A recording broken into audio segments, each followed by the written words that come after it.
Hello and welcome to Healthwatch. I'm your host, Carolyn Wilson from Light Health District. The goal of this program is to bring you information on a wide range of interesting and important health topics and to introduce you to the people doing great work across the community.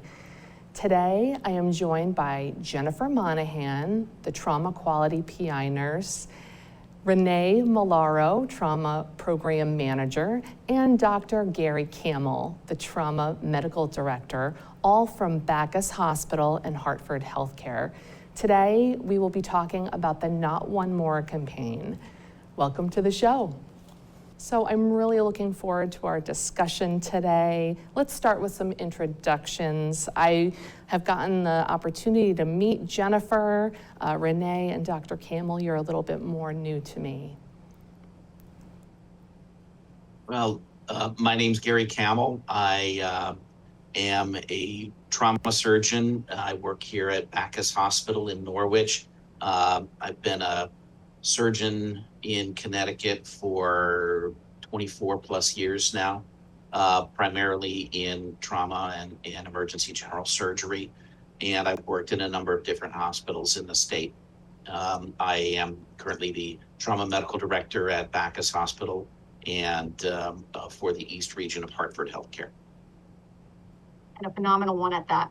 So my lead-in, I'm Renée Malaro. I am the Trauma Program Manager here at Backus Hospital, a Level 3 Trauma Center. I have worked in healthcare almost 20 years, 18 of which was in emergency or trauma medicine. So yes, I've seen some things. And I also have retired from the Connecticut Army National Guard in 2017, having 23 years, half of that being as a nurse, where I was also fortunate enough to work alongside and with Jennifer Monahan. And I'm Jennifer Monahan, Trauma Program Injury Prevention and Performance Improvement Nurse. I like Renée said, I served in the military. I'm still serving currently in the Air National Guard. I have trauma background with the military. I am a ground surgical trauma nurse where we do forward operating missions, and I'm also a critical care air transport nurse. So I see a lot of trauma, both civilian and military. Been in healthcare, similar, about 20 years. About 15 of it has been as a nurse, and I've always done acute care type medicine. So I've worked in the emergency department, but also critical care.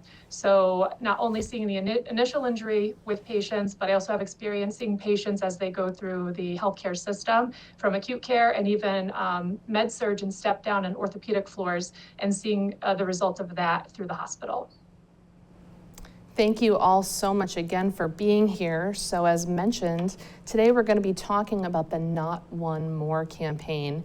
And some people may know this is an awareness and educational initiative that I have been following personally on social media. And I was really lucky to meet Joanne Kim, who's the program coordinator for the campaign. And we were at an alcohol conference, and I said, I need you to come down to Groton. I need you to come down to Southeastern Connecticut. We'd love to have you on Healthwatch and collaborate in other ways. So let's let our viewers get to know a little bit more about the Not One More campaign. Absolutely. I'm not sure if most watching or listening would know that every day in the US, 34 people die due to impaired driving. That, if you do the math, comes out to be 1 in every 42 minutes. That's extreme. That's a lot. So the Not One More campaign, that was based their premise on not one more, right? One more death is one too many. So you'll see and you'll hear about the 14 trauma centers across Connecticut coming together unitedly to really face this and try and tackle it in any way possible. And each trauma center might be doing their own things in the communities, but we have really come together. And again, you gave kudos to Joanne Kim. She's been a phenomenal leader in this. I also want to give kudos to Jonathan Gates, Dr. Jonathan Gates. He's the chief trauma at Hartford Hospital. Dr. Shay Gregg, the chair of the Connecticut Trauma Committee at St. Vincent's. The DOT Deputy Commissioner Garrett Eucalito, Joe Cristalli, both from the Connecticut DOT, because they have led such phenomenal programs. We get a lot of our data from them. We partner with them. And also U.S. Senator Richard Blumenthal, who supports the campaign on a broader level. So certainly want to give shout outs to them as well. But you will see that the trauma centers of Connecticut come together to try and combat this as much as possible. Motor vehicle crashes, you'll hear throughout Jen speaking, and I'm sure Dr. Kaml sharing as well, is the second leading cause of death among patients that we see. And more than 30% of that is due to impaired driving. This not only affects the impaired driver, as we all know and can imagine, it impacts the passengers, some of these kids, teenagers, toddlers. Don't even get me started on the first responders who arrive and see the rawness of the death and destruction that comes along with this. And so it is our mission that if we can save just one more, that is what we are set out to do. It is completely preventable. Yes, it is. And thank you for that great introduction. And clearly it's a team effort. I think that this program is really headed in the right direction because of the support that it has received on all levels. When we were taking a look at state data related to impaired driving, injuries and fatalities, we realized that we weren't doing as well as we should do. And our numbers were higher than they should have been. Obviously, as Renée said, every death, every injury related to impaired driving is one too many. But this was an initiative that was basically designed as a partnership between the trauma centers in Connecticut and the Department of Transportation at the state level. So this is a government and private, if you will, partnership to reduce that number and hopefully, get it down to zero. It's taking a new form nowadays in the form of social media with internet ads, and it's been a delight to work across all of those lines with all trauma centers in the state participating, regardless of what healthcare system they're under, whatever. We all feel passionately about this, and it's noble work. Yes, thank you. So as we started to introduce, in public health, where I am, not in the clinical world, data is always the backbone of what we do. That's how we know if things are getting worse, if they're getting better, and we can, see the outcomes. Let's review some of the data that was really informing this campaign and driving it forward. What do folks need to know? Absolutely. And so we want to share a little bit of what we see, what comes into our hospital, and also have the audience keep in mind that there are many that unfortunately do not come into our hospitals if they're pronounced unseen and that sort of thing. So these numbers, as you can imagine, would probably increase, and a lot of the DOT statistics would also include theirs as well.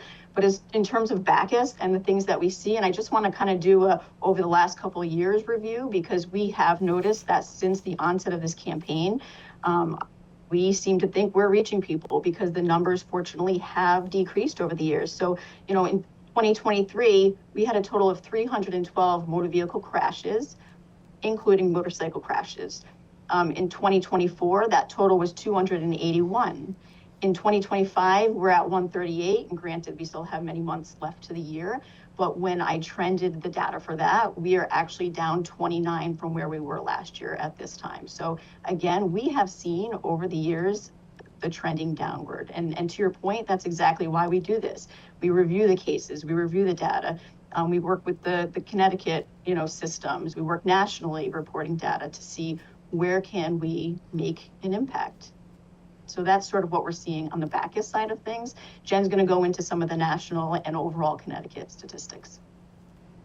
Yeah, so I'll chime in with some of the Connecticut points. Again, I want to really focus on Connecticut with us talking about Southeastern Connecticut, and with this program being primarily the state in general. I just want to highlight, we talked about evidence-based practice. We're going off of data from what's called the National Highway Traffic Safety Administration, as well as Connecticut DOT. This is where this information is coming from. And again, data always takes some time to catch up because we have to review the data at the end of each year. So the points I'm going to be giving you for Connecticut is ranging from 2022, 2023, as we collect more data as it comes forward. But Connecticut did make the map. When we look at 75 of the bigger cities nationally, Hartford ranked 5th in motor vehicle collisions and preventable injury type accidents. We have Waterbury at 13th and New Haven at 60th. So 3 of our cities have kind of high rankings out of 75 that were looked at. Hartford being 5th, that's significant. Hence why Dr. Gates and the rest of the committee have started this program. We are also looking at 35% of fatal crashes in Connecticut were alcohol related or impaired drivers. And that is looking at the alcohol, illegal alcohol is 0.08%. And then the total fatal crashes were 368 deaths. And so some of this also included the pedestrians that were involved. They may not have even been impaired, but were killed because of an impaired driver. And this is also including the passengers who may not have been impaired themselves, but were in the vehicle with an impaired driver. Maybe they were too young to drive themselves. Renee had mentioned earlier, this impacts children. We have seen in our hospitals ourselves, children that come in as a trauma because unfortunately the guardian or the person they were driving with was impaired and created a collision. So we see these things, and these children had no cause to this, but they are impacted by it, and the significant the distress that comes from it, police involvement, that's a lot that a child has to deal with that we physically see in our hospital system. So whether they be impaired or not, these people are all affected. The other thing I really want to highlight, we're right around the corner from Labor Day. We work with the Connecticut State Police, and they have the Drive Sober or Get Pulled Over. They do several campaigns throughout the year for all of the holidays. We see a lot of statistics go up during the holiday because we're out, we're enjoying time with friends and family, and unfortunately making poor decisions to drive after enjoying ourselves during these holiday breaks. So this is really important that we're talking about this right before a holiday, but we do work with the state police, and they have the Drive Sober or Get Pulled Over. I just want to go over a few more statistics related to that. In 2024, one of the holidays we looked at was Independence Day weekend. The police responded to 330 crashes in 2024 over Independence Day, and 16 DUI arrests. 29 DUI arrests. Thanksgiving of 2024, we saw 244 crashes and 16 DUI arrests. And then Labor Day, which again we're coming up on, from 2024, had 41 DUI arrests, 26 injuries, and 343 motor vehicle collisions in that weekend alone. So this is significant. Holidays, like I said, just the nature of it, we really have to prepare ourselves to find ways to get home safely as we enjoy this time with our friends and family. Absolutely. And I think, like you said, as we get to Labor Day, nobody wants summer to be over, of course, but we do need to be very mindful and keep our eyes open because unfortunately these holiday weekends are high risk. So on that note, it's time to take a quick break. We are going to take a quick break and we'll come right back here. Please stick around and join us for more on the Not One More campaign. If you're buzzed and doing this to make yourself feel okay to drive, you're not okay to drive.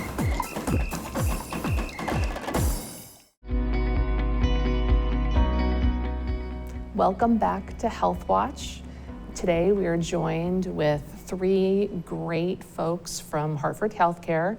We are talking about the Not One More campaign. And before the break, we were talking a little bit about data and really framing the issues with impaired driving, and we talked a little bit about the campaign. I want to jump right back in and talk about impairment. So often we talk about alcohol, but we do know that there's other types of impairment that do contribute to all the trauma cases that are seen. What other types of impairment should we be thinking about when it comes to injury prevention? So that's a great point. The first thing I want to talk about is prescription drugs and maybe people who abuse type drugs in that category, so controlled substances. So we're looking at our opiates, our benzos, which are anxiety type medication. We have some patients who have chronic pain or have anxiety, and they can take these types of controlled substances.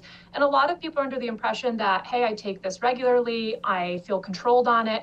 It still has some impairment. So we want to really emphasize that even if you are prescribed these types of controlled substances, they still cause impairment and delay your reflexes, which can affect you operating a motor vehicle, a motorcycle, or any of that. So that's the first thing I really want to hit on, because I don't think that people really look at that as a problem. We also have people who abuse those types of substances. So we know that people unfortunately abuse opiates.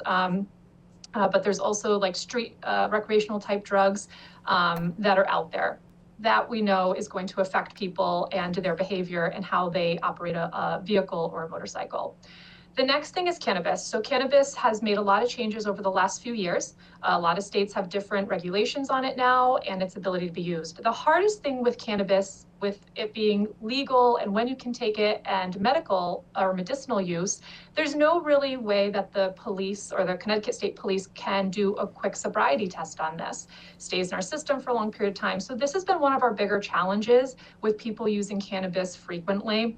And it's something that the Not One More campaign is still trying to focus on and work on, and how we can make people safe and, getting the education out there as to when it's safe to operate a motor vehicle with the use of cannabis.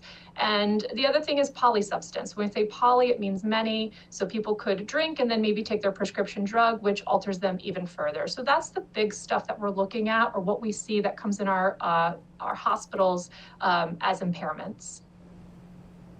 Yes, and on the prevention side, I'm doing my best to get the message out there to parents, to talk to their kids, and certainly to remind kids that not driving is one thing, but also getting in the car with somebody who has been doing something is also to be avoided. So let's shift gears. Let's talk about, we, unfortunately with this, we do get a lot of sad headlines, right? We hear stories about fatalities, and sometimes we hear about enforcement arrests and things of that nature. We don't always hear the follow-up and the outcomes of some of these accidents, especially if they aren't fatal, that you may see in your trauma centers, that can lead to lifelong disability, things that fall short of death but are certainly life-altering. Yeah, so I feel like when you see the headlines, you always see, fatal crash on 395 or fatal crash on Route 2. You don't see, crash that impaired somebody for the rest of their life. You really aren't seeing that in the headlines. But we're seeing that more frequently, actually, than we're seeing the fatalities. And these people, so again, I had said I worked in critical care, I've worked in med-surg, I've even worked in long-term care facilities. I have dealt with people and worked with people who their lives are completely changed now. We have patients, and I will only mention a few of the injuries. Dr. Kaml will go into this more, but spinal cord injuries we see. This could lead to some type of paralysis, neurological damage, chronic pain conditions for patients after they've suffered these accidents, chronic back pain. I mean, these people are suffering after this one decision of this, something that could have been prevented. Other things we see, one of the bigger things we see is traumatic brain injuries, and this could be a mild traumatic brain injury where someone for the rest of their life is slightly forgetful, short-term memory is affected. They have to relearn how to remember things or take notes for themselves, and we have to rehabilitate them on ways to work and function. But then we see severe traumatic brain injuries where somebody forgets how to function normal activities of daily living, and we have to try to find ways to get them back to that place. They're no longer cognizantly themselves that they used to be, and that's one of the sadder things that we see as well. And it doesn't just affect the patient. This affects families. If the families have to become either caregivers, find places for these people to be taken care of. So there is a tremendous weight of people who are in these collisions or in these accidents that could have been prevented that have lifetime repercussions. Absolutely, and we certainly want to prevent these at all costs. So I think this is a good point to switch over to the impact, right? The outcome, some of those personal stories. I know obviously as providers, this is obviously going to impact you, but tell us a little bit more about, the human element of this. We talk of data, which is so important, but what are you seeing and what's going on? Well, Jennifer and Renee have just as many stories as I do, because we've all been in the emergency department and taking care of patients who are the victims either through their own actions or the actions of others, victims of impaired driving. And I think that when I was thinking about this webinar last night, when I was on call last night, and I thought, well, what stories do I have? And it sort of washed over me. I could pick any number of stories. There's almost too many stories for us to relate that you can just pick one. It is unfortunately a pervasive healthcare problem, and I think that's why I'm happy that we're doing this this preventative program, because we're treating it as a healthcare problem. Diabetes is a healthcare problem. COVID was a healthcare problem, a public health problem, and so is impaired driving. And the impact goes far beyond the person who makes that poor decision. Someone can say, well, I live fast and die young kind of thing. It's my life, it's my decision. But when you operate a motor vehicle, you are making that decision for so many other people.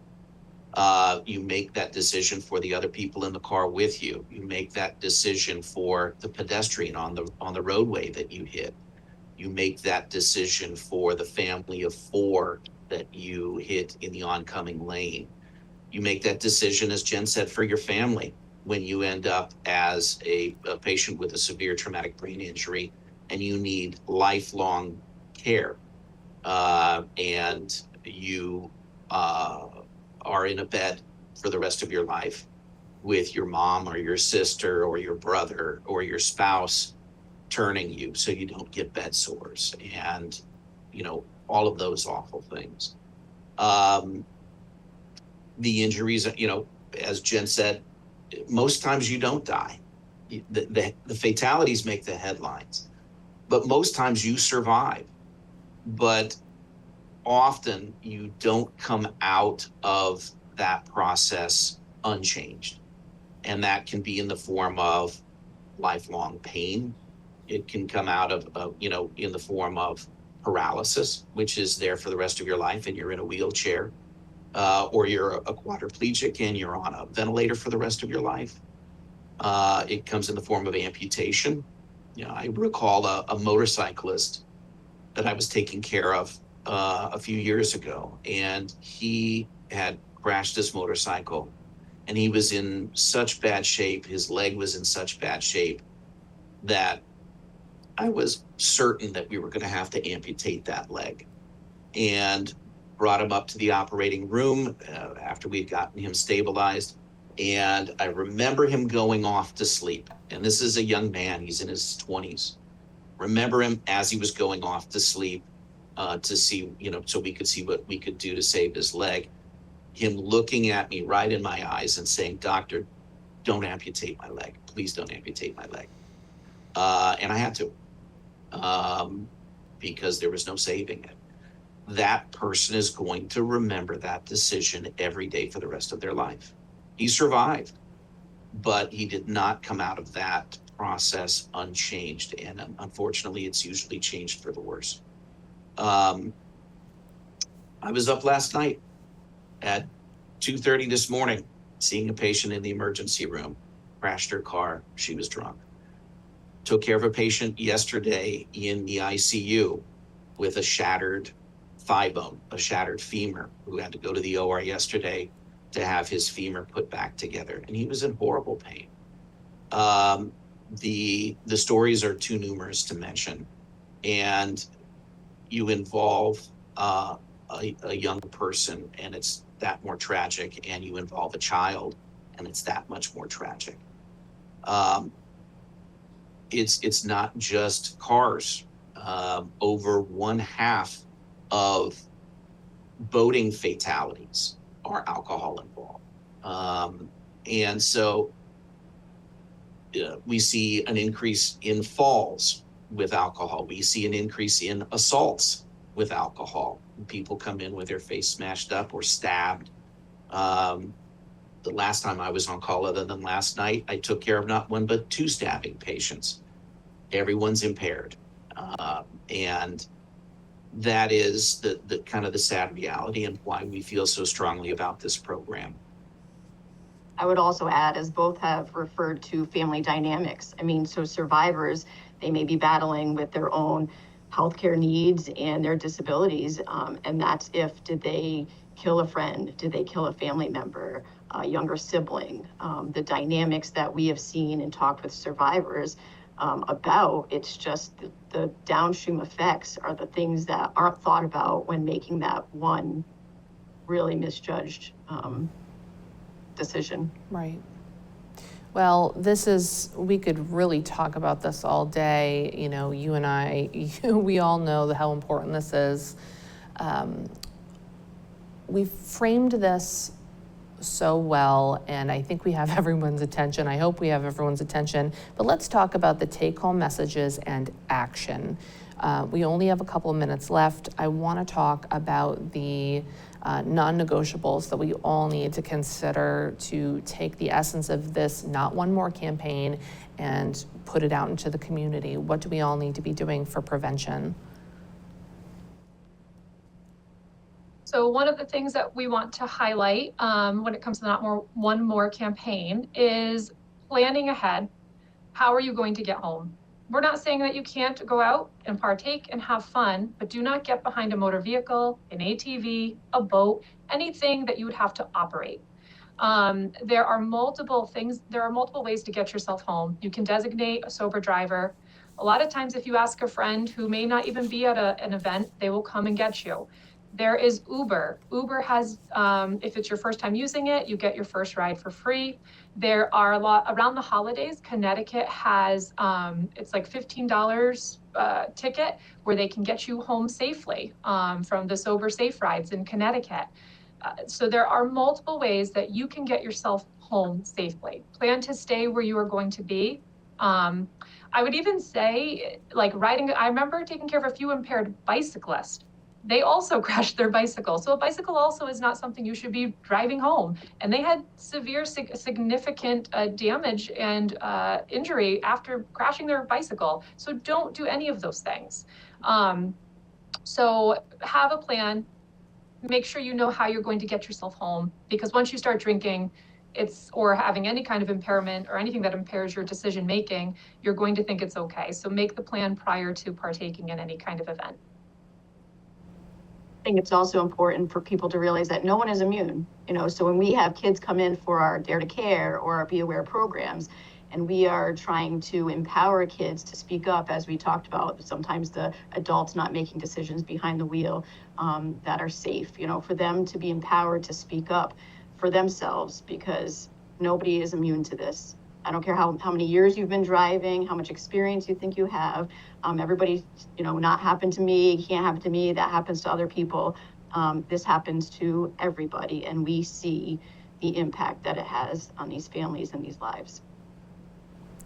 I just want to thank you all for being here today. Again, we may have to have a part 2. I just want to encourage all of our viewers, if you're interested in seeing more about the campaign, they're on Facebook and Instagram. You can go to the website, notonemore.org. We'll make sure everyone has that. And we hope to bring Not One More campaign here to Groton and in the community. So Jennifer, Renée, Dr. Kaml, I want to thank you so much for joining me today. I can't thank you enough for your time and energy. I know how difficult this work is, but together we can make a difference. So thank you so much. And to our viewers, thank you so much for tuning in. We hope you enjoyed the program, and we hope you'll join us back right here for more Health Watch.